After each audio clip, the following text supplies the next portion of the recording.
Delivery boy ಆಗಿ ಕಷ್ಟಪಡ್ತಿದ್ದವನು ಒಂಟಿ ಕೈಯಿಂದ ಇಡೀ ಜಗತ್ತನ್ನೇ ಆಳುವ ಲೆವೆಲ್ಗೆ ಹೇಗೆ ಬೆಳ್ದ? ಒಂದು ಮಾಮೂಲಿ ಉಂಗ್ರ ಆ ಹುಡುಗನನ್ನ ಮಾಫಿಯಾ ಡಾನ್ ಆಗಿ ಹೇಗ್ ಮಾಡ್ತು? ಪ್ರೀತಿಸಿದ ಹುಡುಗಿ ದುಡ್ಡುಗೋಸ್ಕರ ಬಿಟ್ಟು ಹೋದ್ರೆ ಅದೇ ಹುಡುಗ ಇವತ್ತು ಕೋಟಿಗಳಲ್ಲಿ ಡೀಲ್ ಮಾಡೋ ಮಟ್ಟಕ್ಕೆ ಹೇಗ್ ಬೆಳ್ದ? ಈ ಎಲ್ಲಾ ಪ್ರಶ್ನೆಗಳಿಗೆ ಉತ್ತರ ತಿಳಿಯೋಕೆ ಸಾವಿರಾರು ಜನ ಕಾಯ್ತಿದ್ದಾರೆ. ಆದ್ರೆ ನೀವು ಮಾತ್ರ ಈಗ್ಲೇ ಇದನ್ನ ಫ್ರೀ ಆಗಿ ತಿಳ್ಕೋಬಹುದು. ನಿನ್ ಮುಖ ಯಾವತ್ತಾದ್ರೂ ಕನ್ನಡಿಯಲ್ಲಿ ನೋಡ್ಕೊಂಡಿದ್ಯಾ? ಇದು VIP ಪಾರ್ಟಿ. ನಡಿ ಇಲ್ಲಿಂದ. ಬೆಂಗಳೂರಿನಲ್ಲೇ ಅತ್ಯಂತ ಶ್ರೀಮಂತರಾಗಿದ್ದ ಅಕ್ರಮ್ ಮನೆಯಲ್ಲಿ ಭರ್ಜರಿಯಾಗಿ ಪಾರ್ಟಿ ನಡೀತಿತ್ತು. ಸಿಟಿಯ ದೊಡ್ಡ ದೊಡ್ಡ ಬಿಸಿನೆಸ್ ಮ್ಯಾನ್ಗಳು, ರಾಜಕಾರಣಿಗಳು, ಸೆಲೆಬ್ರಿಟಿಗಳು ಅಲ್ಲಿ ಜಮಾಯಿಸಿದ್ರು. ಲಕ್ಷಗಟ್ಟಲೆ ಬೆಲೆ ಬಾಳೋ ಸೂಟ್ಗಳು, ವಜ್ರದ ಒಡವೆಗಳು, ಎಲ್ಲಾ ಕಡೆ ಅದ್ಭುತ ವೈಭೋಗವೇ ಇತ್ತು. ಪ್ರತಿ ಗೆಸ್ಟ್ ನು ಸರಿಯಾಗಿ ಚೆಕ್ ಮಾಡಿ ಒಳಗೆ ಬಿಡ್ತಾ ಇದ್ರು. ಆದ್ರೆ ಅಂತಹ ರೋಡ್ಗೆ ಒಂದು ಆಟೋ ಬಂದು ನಿಂತ್ಕೊಳ್ತು. ಅದರಿಂದ ಇಳಿದ ಸಾನ್ಯಾ ಸಿಕ್ಕಾಪಟ್ಟೆ ಕೋಪದಲ್ಲಿದ್ಲು. ಅವಳು ನೋಡೋಕೆ ಸಿನಿಮಾ ಹೀರೋಯಿನ್ ತರನೇ ಇದ್ಲು. ಅವಳ ಹಿಂದೆಯೇ ಮಾಸಿದ ಬಟ್ಟೆ ಹಾಕೊಂಡು ಸಾಮ್ರಾಟ್ ಬಂದ. ಅವನನ್ನ ಅಲ್ಲಿ ನೋಡಿದ ಎಲ್ಲರೂ ಶಾಕ್ ಆಗೋದ್ರು. ಎದುರಿಗಿದ್ದ ಸೆಕ್ಯೂರಿಟಿ ಗಾರ್ಡ್ ಸಾಮ್ರಾಟ್ನನ್ನ ತಡೆದು, ಏಯ್ ಸ್ಟಾಪ್, ಯಾರು ನೀನು? ಎಲ್ಲಿಗೆ ಹೊರಟಿದ್ಯಾ? ಒಳಗ್ ಹೋಗ್ತಿದ್ದೀನಿ. ಏನು ಕಾಮಿಡಿ ಮಾಡ್ತಿದ್ಯಾ? ನೀನ್ ಅವತಾರನ ಕನ್ನಡಿಯಲ್ಲಿ ಸರಿಯಾಗಿ ನೋಡ್ಕೋ. ನಡಿ. ಸೆಕ್ಯೂರಿಟಿಯ ಮಾತು ಕೇಳಿ ಸಾನ್ಯಾಗೆ ತುಂಬಾ ಅವಮಾನ ಆಯ್ತು. ನಿನ್ನಿಂದಾನೆ ಹೀಗೆಲ್ಲ ಅವಮಾನ ಆಗ್ತಾ ಇರೋದು. ನಿನ್ ಜೊತೆ ಬರಲ್ಲ ಅಂತ ನಾನು ಎಷ್ಟೇ ಹೇಳಿದ್ರು ನಮ್ ತಾತ ಕೇಳಲೇ ಇಲ್ಲ. ಸಾಮ್ರಾಟ್ಗೆ ಬೈದ ಸಾನ್ಯಾ ಕೋಪದಿಂದ ಸೆಕ್ಯೂರಿಟಿ ಕಡೆ ತಿರುಗಿದ್ಲು.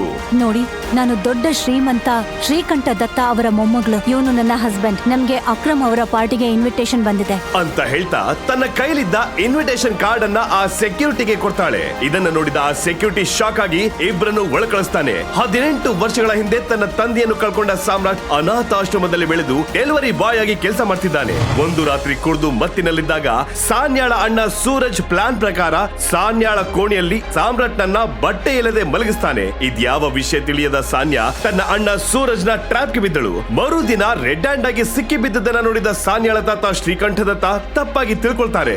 ನೀನ್ ಇಂಥ ಕೆಲಸ ಮಾಡ್ತೀಯ ಅಂತ ಅಂದ್ಕೊಂಡಿರ್ಲಿಲ್ಲ ಸಾನ್ಯಾ. ಈಗ ಇದು ನನ್ನ ಮರ್ಯಾದೆ ಪ್ರಶ್ನೆ. ನನ್ನ ಮೊಮ್ಮಗಳ ಜೊತೆ ಒಂದು ರಾತ್ರಿ ಕಳೆದಿದ್ದಕ್ಕಾಗಿ ಇವತ್ತಿನಿಂದ ನೀನೇ ಅವಳ ಗಂಡ.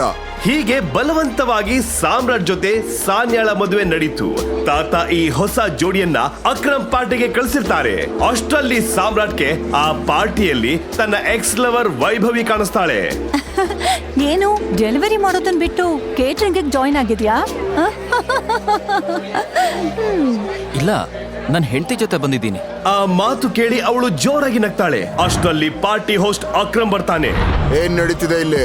ಈ ಕೆಲ್ಸಕ್ ಬಾರ್ದವನು ಪಾರ್ಟಿ ಒಳಗೆ ಹೇಗೋ ಎಂಟರ್ ಆಗಿದ್ದಾನೆ. ಅಕ್ರಮ್ ಸರ್ ಕೇಳಿದ್ರೆ ಸಾನ್ಯಾಳ ಹಸ್ಬೆಂಡ್ ಅಂತ ಹೇಳ್ತಿದ್ದಾನೆ. ಲೇ, ಯಾರೋ ನೀನು?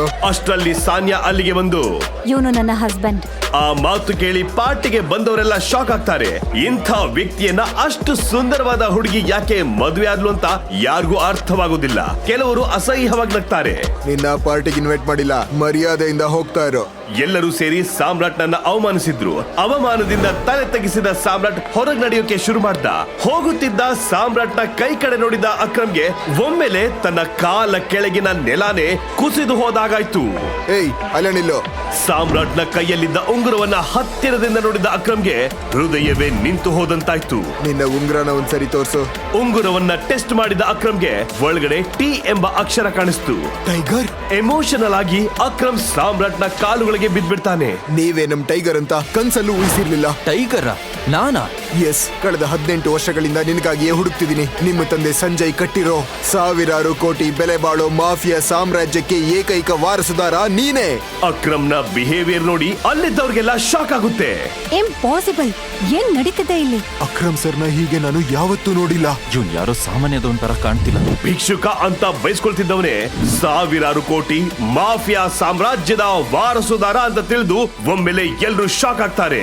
ಸಾನ್ಯಾಗೆ ಈಗ ಏನ್ ಮಾಡ್ಬೇಕಂತಾನೆ ಗೊತ್ತಾಗಲ್ಲ. ಹಾಗಾದ್ರೆ ಟೈಗರ್ ಎಂಬ ಹೆಸರಿಗೂ ಸಾಮ್ರಾಟ್ನ ತಂದೆ ಸಂಜಯ್ಗೂ ಇರೋ ಸಂಬಂಧವಾದ್ರೂ ಏನು? ಅಷ್ಟಕ್ಕೂ ಆ ಉಂಗುರದಲ್ಲಿ ಅಂತಹ ಶಕ್ತಿ ಏನಿತ್ತು? ಸಾಮ್ರಾಟ್ ಮಾಫಿಯಾ ಸಾಮ್ರಾಜ್ಯದಲ್ಲಿ ಏಕೈಕ ವಾರಸುದಾರ ಎಂದು ತಿಳಿದ ನಂತರ ವೈಭವಿ, ಸಾನ್ಯಾ, ಅಕ್ರಮ್ ಲೈಫ್ ಯಾವ ರೀತಿ ಟನ್ ಪಡ್ಕೊಳ್ಳುತ್ತೆ? ಒಬ್ಬ ಸಾಮಾನ್ಯ ಡೆಲಿವರಿ ಬಾಯ್ ಕೋಟಿಗಟ್ಟಲೆ ಸಂಪಾದಿಸುವ ಮಟ್ಟಕ್ಕೆ ಬೆಳೆದ ಅಸಲಿ ಕಥೆಯೇನು? ಈಗ ನೀವು ಪಾಕೆಟ್ FM ನಲ್ಲಿರೋ ಎಲ್ಲಾ ಶೋಗಳನ್ನ ಈಸಿಯಾಗಿ ಕೇಳಬಹುದು. ಈಗಲೇ ಡೌನ್ಲೋಡ್ ಮಾಡಿ ಪಾಕೆಟ್ FM ಮತ್ತು ಕೇಳಿ ದೇಶ ವಿದೇಶದಲ್ಲಿ ಫೇಮಸ್ ಆಗಿರೋ ಟೈಗರ್ ರಿಟರ್ನ್ಸ್ ಅನ್ನೋ ಮೈ ನವಿರೇಳಿಸೋ ಕಥೆಯನ್ನ.